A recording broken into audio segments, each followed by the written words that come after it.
Zapraszam do zemsty zmartą Marta na górze. Zapraszam. Tym dialogu, to jest dialog. Wszędzie to jest po prostu.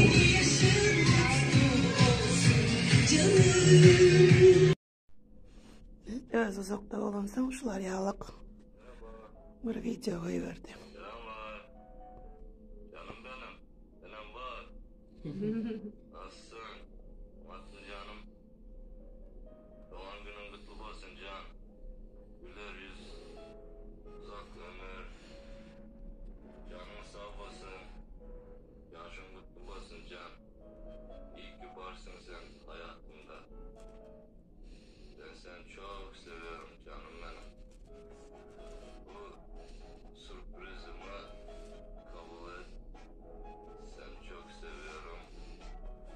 Çin yürekten. Dalayın elinde. Sit boza. Gelecek.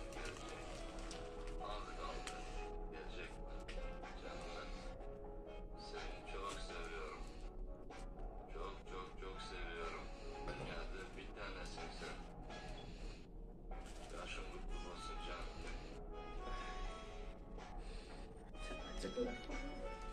Az kaldı az canım benim.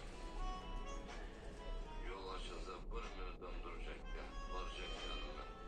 Bile bile dereceden kutlar, araklar, vinalar, pivalar içip oturuyoruz şu an. İçi sürprizime kabul et canım benim. Bu arkadaşlar bana yardım etti, kime etti. Bu arada sağ olsun. Hakikaten bunlar benim için kıymetli adam. Şu hayatımda duvar. Sizlere de köp köp spasibo. Gülmeden hepsi için. Canım. Ben doğan günün kutlu olsun can. Çin yürekten seni kutlayan. Seni çok seviyorum. Baklıyız bol. Dünyada en baklıyızdan biri bol. Göz yaşın dökülmesin. Seni çok seviyorum canım benim. Öptüm seni. Kıyızmanlık emadımdan. Nasip olsa bile bile belleriz. Gelecek birazdan. Az kaldı. Gelecek ben canım ben. Öptüm seni.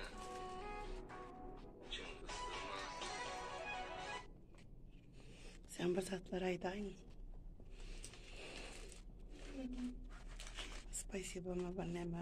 Ne aytasınız else videonu koyuverin. Şu gözyaşları yemişe mutluluktan dökülsün. Uzak yaşan.